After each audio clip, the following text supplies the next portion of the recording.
again. Welcome back. We know the pandemic caused a little bit of a shift in our way of life, especially in the workplace. Yeah, according to the latest Women in the Workplace study, we're kind of in the midst of what people are calling the great breakup. Female leaders in the workplace are switching jobs in order to find more fulfillment in their careers and essentially personal lives too. Here to talk more about that trend is Wendy Wiesman. She's the founder and CEO of Ready, Set, Pivot. It's a firm that guides women through a career change and kind of a significant change. Good morning. Good morning. Thank you for being here. Thanks for having me. I'm happy to be here. We were just chatting about this. You know, a lot of things get credit or blame that happened during the pandemic, but I do think a lot of people took that time, whether they wanted to or not, and really looked inward, especially in their jobs, and thought, is this what I want to do? What am I doing? What could I be doing? Is this, did this trigger you to do this, or was this happening before the pandemic? Great question. It definitely was happening before the pandemic. I think one of the key things that we saw and see today is women are burnt out, right? And the pandemic gave us the opportunity to step away and evaluate and think about that. 2 million women walked away from the workforce by White House statistical account during that time frame during the pandemic. Unemployment rates doubled for women in particular for the only second time in history into the double digits. And for Black women, the impact was greater. And so to the question that you asked, really women are taking a moment to pause, reflect, and say, okay, I've done everything that I think I can and I wanted to do, and I've achieved what I set out to do, but now what? Sure, and that does make sense. So the overarching feeling from women deciding to take that pause and make a pivot is they are burned out and they want more fulfillment in their jobs. And I'm assuming also along with that, they want flexibility. Yeah, I think flexibility is key, and we oftentimes refer to that as identifying what's on your scorecard, Alex. What's a priority for you, and holding really true to yourself in that. And as I'm sure you ladies know, it's a little hard to be selfish. Women are caregiving up and down the ladder, right? They're taking care of their parents and their children, and so it's hard to take that time to pause. And it takes a lot of work and a lot of time.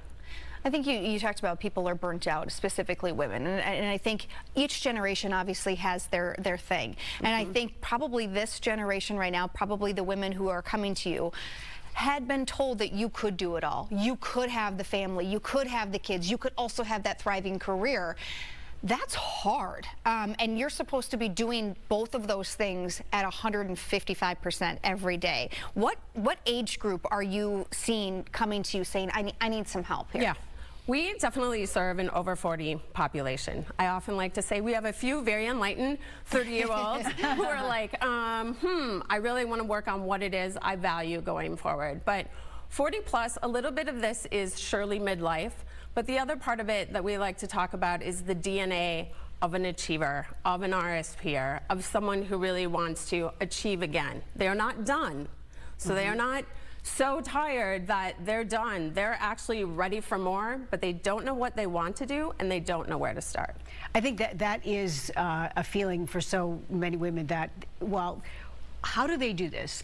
They've maybe been, as we've mentioned, overworked, they're stressed out, but there is another chapter that they feel that's kind of been fueling them from you know, inside. What advice do you have? Because it is scary, the idea of making a move, because let's face it, it you know, involves your financial security.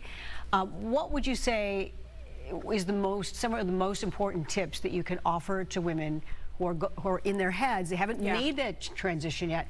What do they need to think about, or like write a list down? Yeah, if I had to make that list for someone, first things first, look at the chair that you're in and begin to talk to those within the organization that you're in about something within, right? How can this satisfy my need for more in the role that I'm in today so you can maintain that paycheck?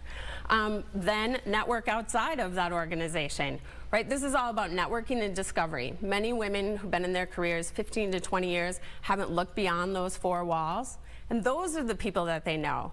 We help to connect them to new individuals and give them an idea of, let's say I want to go from marketing to customer success. What does that look like for me? How can you, Alex, help me understand what that role might be like, and what paycheck does that come with?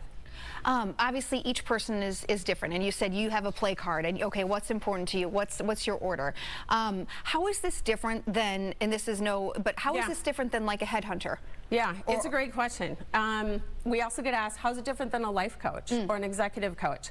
What we do is really begin to connect those individuals to those resources. So do that intake, understand, is it a job that you need immediately? Because the paycheck, there can't be a gap. Okay, great, let's get you in front of a recruiter or agencies, firms, and so on. Or do you need to center in on your values? Do you need a life coach before you can pick what's next? So consider us the hub of helping women finding those resources. You know, you were talking about, maybe first starting within the group in which you work and kind of expanding from that. What if you want to make an absolute, complete career change and you have really nowhere to go? Maybe you want to start a business. What do you recommend there? Because if you are not using some of those resources from what you've acquired so far, how do you start developing new ones? Yeah. I'm just going to go back to that connection point again to say that beginning to network with individuals who might help you unveil to yourself what a business might look like for you and owning that might look like for you looks like. So we might partner someone with a franchise broker. Have you ever considered owning a franchise? Do you know you can own a mosquito franchise for $60,000? What about a business broker? There are businesses with reoccurring revenue that today are for the taking. And so that's a complete shift and pivot. And again, I think it comes to discovery. Women have to get out, discover, and explore. Let's talk about remote work. And I think if you are not a remote worker, there's this like, remote work. You know what I mean? And then the flexibility of that. Maybe people who are at home, who are working at home think, oh, it would be nice to get out of the house a little bit. Let's talk about the benefits and maybe the negatives that changed and came with a changing workforce, especially with women.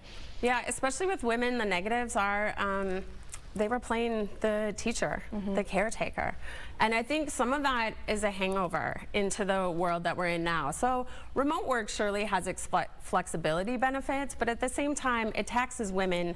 We know, the research, the data shows, the New York Times would say we've fallen 10 years behind in pay equity, and that's because we're pulling out of the workforce as a result of the pandemic. And so it's not all stars when we think about work from home by any means. And I think people feel isolated. I know we definitely serve women in a way that helps them identify and bring belonging to their lives. They're a part of a community that gets them, that gets their desire to pivot and so on. And so that can be good too. Work from home can be isolating. These are all really good things to think about because we know so many women this has been going on in their heads whether they've made that action or not. And you help them along. Wendy, it's a pleasure meeting you. Thanks for joining us. You too. Thank you. For more career advice, head to rspexperience.com. And they are getting ready to host a fall experience. It's coming up October 13th, the Graduate Hotel in Minneapolis. You see the information right there. Give them a check if maybe you think you're ready to set, pivot. All right, next up here. You've likely seen unknown numbers call your phone, right? It says something along potential scam. If that warning isn't there, you might answer the phone, say something, have your voice out there, and that sound on the other line could sound like a family member. So all scams